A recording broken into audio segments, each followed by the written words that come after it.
নতুন সিদ্ধান্ত লৈছো 4ৰ পৰীক্ষা পাতো তেতিয়ালে সাধাৰণতে চতুৰ্থ বৰ্গৰ কৰ্মচাৰী হ'ব সেইখিনি আমি এটা নীতি প্ৰণয়ন কৰিম যি নীতিৰ জৰিয়তে নিজৰ গাঁওখনৰ পৰাই ল'ব পাৰিব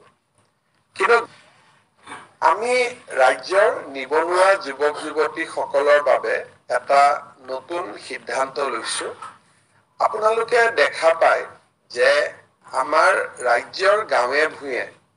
শিক্ষানুষ্ঠানসমূহ আছে বিশেষকৈ কলেজ আছে এলপি স্কুল আছে এমই স্কুল আছে আৰু যেতিয়া আমি সেন্ট্ৰেলাইজ গ্ৰেড 4ৰ পৰীক্ষা পাতো তেতিয়ালে সাধাৰণতে আমাৰ গাঁৱত যিজন কৰ্মচাৰী হ'ব লাগে প্ৰাথমিক বিদ্যালয়খনত মাধ্যমিক বিদ্যালয়খনত বা হাই স্কুলখনত মেৰিটত কেতিয়াবা বেলেগ জিলাৰ পৰা ল'ৰা ছোৱালী গৈ পায়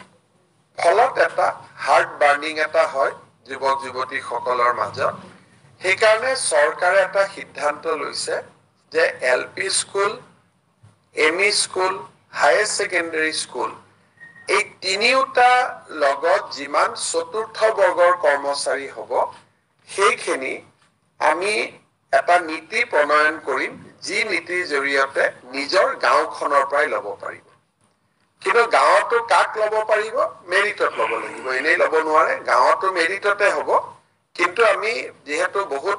সময় দেখা পাওঁ যোগদান কৰিব নিদিয়ে মানুহৰ মাজত হাৰ্ট বাৰ্নিং হয় যে আমাৰ গাঁৱৰে এমই স্কুলখন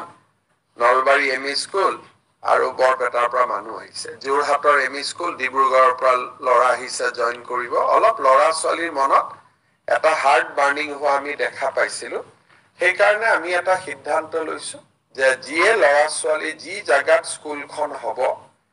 যদি এলপি স্কুলখন হয় সেই ৰেভিনিউ ভিলেজৰ পৰা হ'ব হাই স্কুলখন যদি হয় সেই গাঁও পঞ্চায়তৰ পৰা হ'ব বা হায়াৰ সেকেন্ডাৰী স্কুল হলেও গাঁও পঞ্চায়তৰ পৰা হ'ব এইটো এলপিৰ পৰা হায়াৰ সেকেন্ডাৰী স্কুললৈকে হ'ব কলেজত আকৌ মেৰিট বেচিছতে হ'ব বা আন চৰকাৰী পোষ্ট বিলাকতো মেৰিট বেচিছত হ'ব এইটো মেৰিট বেচিছত হ'ব বা ফ্ৰম ডেট ভিলেজ হ'ব বা ডেট পঞ্চায়ত হ'ব এইটোৰ ফলত যিবিলাক মানুহৰ এতিয়া ধৰক অংগনবাদী কৰ্মী এগৰাকী সেই গাঁৱৰে হয় মেৰিটেড হয় কিন্তু সেই গাঁৱৰে হয় সেইকাৰণে হাৰ্ট বাৰ্নিংটো নাথাকে আমি এইবাৰ এটা সিদ্ধান্ত লৈছো যে আমাৰ এই ব্যৱস্থাটোৰ মাজেৰে হাৰ্ট বাৰ্নিংটো একেবাৰে নোহোৱা হৈ যাব গতিকে মই ভাবো